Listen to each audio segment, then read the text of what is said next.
Hello guys, welcome to my channel. કેમ છો બધા? આજે આપણે છે ને સાવ સિમ્પલ એવી રેસીપી જોવાની છે. રેસીપી સાવ સિમ્પલ છે પણ એ બહુ જ ટેસ્ટફુલ છે. આજે આપણે મિક્સ દાળની વેજીટેબલ ખીચડી બનાવશું.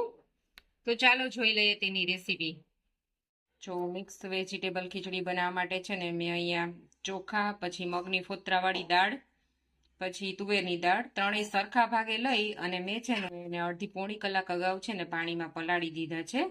અને હવે વેજીટેબલ્સમાં છે ને અડધું ગાજર લીધું છે ચોપ કરેલું, બટેટું લીધું છે ચોપ કરેલું, વટાણા લીધા છે અને પછી વઘાર માટે જીરું, રાઈ, તમાલપત્ર અને લવિંગ લીધા છે 3-4 ને બાકી મસાલા છે, નિમક છે, હળદર છે અને ચપટી એક છે ને મેં ગરમ મસાલો લીધો છે અને આદુ મરચાંની પેસ્ટ લીધી છે. હવે છે ને આપણે એક કુકરમાં તેલ લઈ લેશું વઘાર માટે.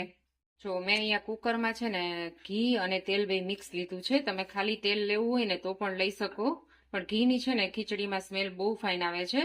જો હવે આપણું આ થઈ જાય ને, ગરમ થઈ જાય એટલે આપણે રાઈ અને જીરું એડ કરશું.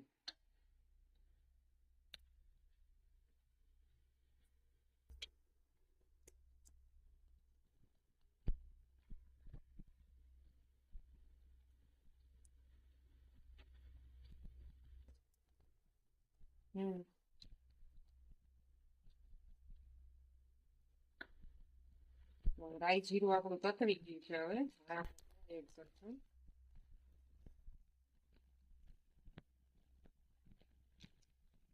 આદુ મસાલા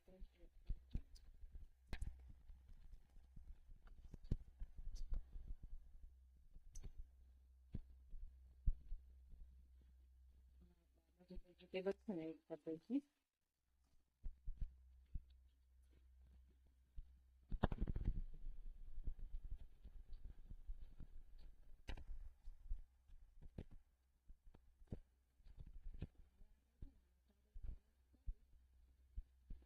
પછી એમાં મસાલા કરી લઈશું. હવે આપણે આ મસાલા છે ને જે હળદર, મીઠું અને ગરમ મસાલો એડ કરી દઈશું. તમને જો ગરમ મસાલાનો ટેસ્ટ વધારે ગમતો હોય તો વધારે એડ કરી શકો.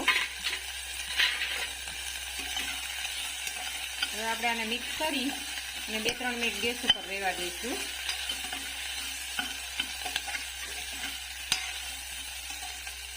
તો 2-3 મિનિટ થઈ ગઈ છે. હવે આપણે આ ખીચડી છે ને દાળ આમાં એડ કરી દઈશું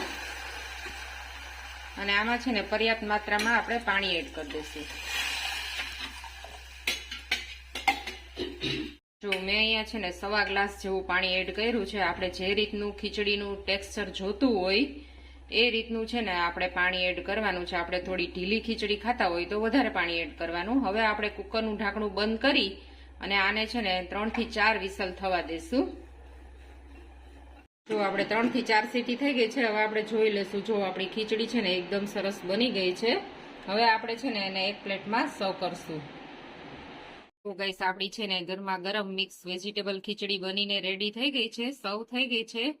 આ ખીચડી છે ને પ્રોટીન અને ન્યુટ્રિશનથી ભરપૂર છે અને બાળકોને તો ખૂબ જ ભાવે છે. બાળકોને તમે પ્લેન ખીચડી આપો ને તો ના ભાવે, પણ આ રીતે તડકો લગાવી અને વેજીટેબલ્સ ને બધું એડ કરીને આપો ને તો એ લોકોને ખૂબ જ ભાવે છે. અને લંચ બોક્સમાં પણ હું તો મારી બેબીને આપું છું. બહુ જ સારી લાગે છે. તો મારી રેસીપી તમને સારી લાગી હોય તો તેને લાઈક કરજો અને શેર કરજો અને મારી ચેનલને સબસ્ક્રાઇબ કરજો. Thank you for watching.